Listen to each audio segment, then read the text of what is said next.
Hey everybody, it's James, and this is James's N-Scale Train Layout Project, the Performance Track Edition. Thank you all so much for being here. It's getting really hot in my part of the country, and that makes it a perfect time for me to begin plastering my 3x8 N-Scale layout baseboard that I created with Foamular and glue, shown in earlier videos. I'm going to go ahead and I'm going to be plastering that now. And I want you to know that this is a little bit of a departure in terms of sequence from my previous layout. This is a whole different approach, the layout I'm building now. And so there's going to be less terrain and less natural features the way that I did my previous layout. This one really needs to be easy to clean, and it's out in my garage, and so I can't have that kind of scenic layout. So I've got some other ideas on how I'm going to approach the scenery, but for now I need to be able to plaster the box as it is to be able to get a really flat surface, because this layout, my performance track, is all about the track. So let's go ahead and take a look at the layout and how I plan to approach the plastering. Just a couple of really quick tips. I've been through this once before. Plastering can be a really arduous process. I take it a little bit at a time. I do my best work, and then I let time dry the plaster between the layers. This is really important. This is our opportunity to be able to create a really strong structure for the layout that needs to last for a long time. And because it's in my garage, it's got to really stand up to people walking around it and bumping it, and maybe cars even nudging it. So you see that it's really important to be able to give the time that's necessary to be able to dry the plaster in between the coats, and not try and get it all done in a weekend, because it really is exhausting, and for me it's really messy, and I need to be able to, you know, do a piece, clean up, feel good about what I've done, and then move on, even if it takes, you know, 7, 8, 9 sessions. So let's go ahead and take a look at where I'm at with the layout and how I plan on plastering. It's Plaster Blaster. It's the middle of summer. It's a great time to do it. Let's take a look. So I'm going to be plastering this baseboard exclusively with plaster cloth.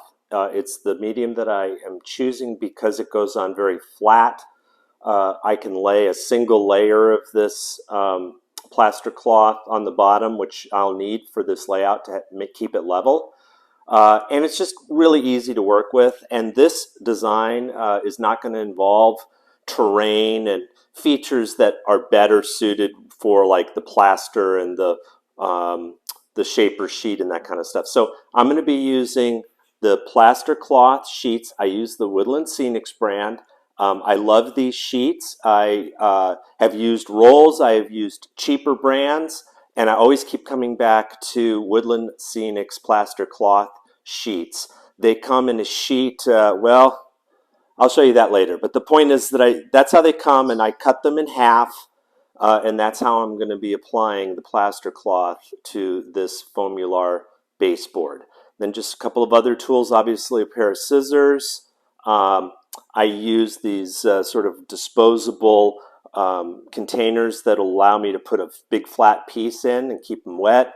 I have a big 5-gallon drum that I use with extra water, and it does make a mess because you're using your fingers a lot, and so it gets all over the place, and having a bunch of towels is a really great idea. So these are the main tools that I'm going to be using to plaster this baseboard. I've got 7 boxes of this stuff. That might be enough, and it might not. You go through plaster cloth a lot when you're doing a project like this, and it's always better to have too much than too little, because this is your opportunity to really finalize the structure of the baseboard and allow it to hold up for hopefully years and years of train play.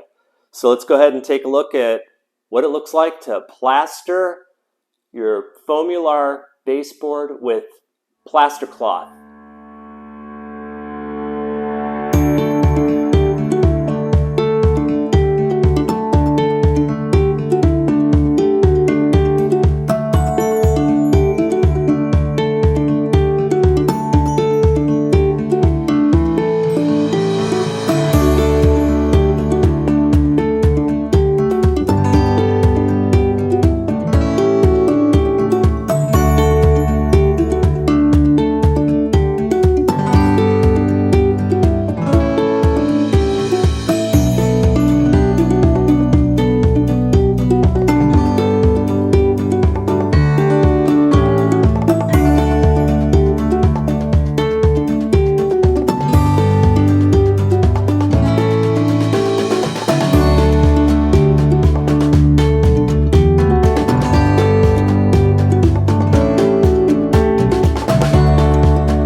Okay, everybody, so let's take a look at this project. We're about halfway through.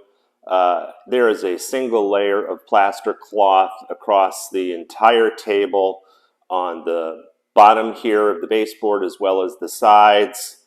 And you can see, here's one of the sides. And let's go over to the other side. Single layer of plaster cloth across the entire thing. Starting to get a nice structure, still not ready yet. We still need to add some more, and we're going to be doing that next.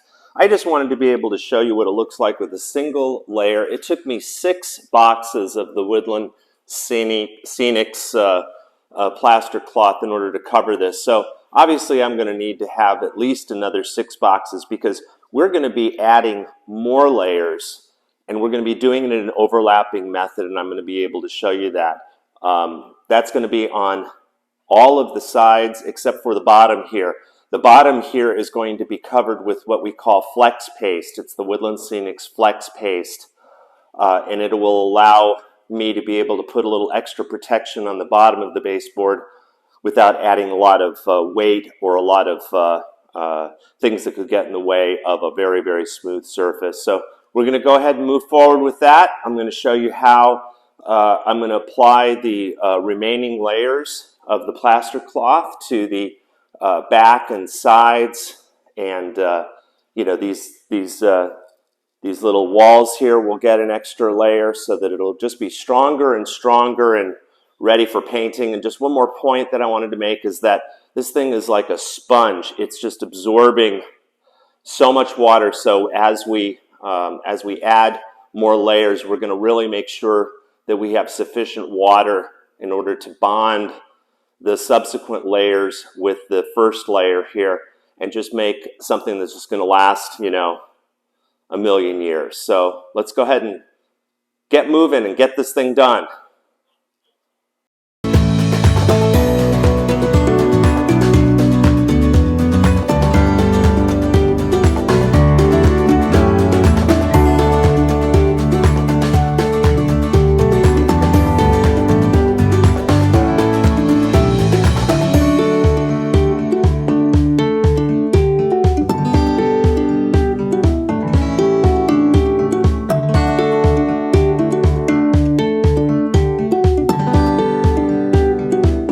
One more quick interruption just to let you know this is a really good time for you to pull out your controller and make sure it fits on your layout the way you want it to.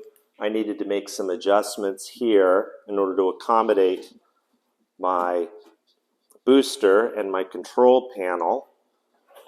Make some more adjustments here to get a flat surface for that deal, and then I wanted to create a cradle for my control. So these are all things that are good to think about now, and now back to our regular scheduled programming.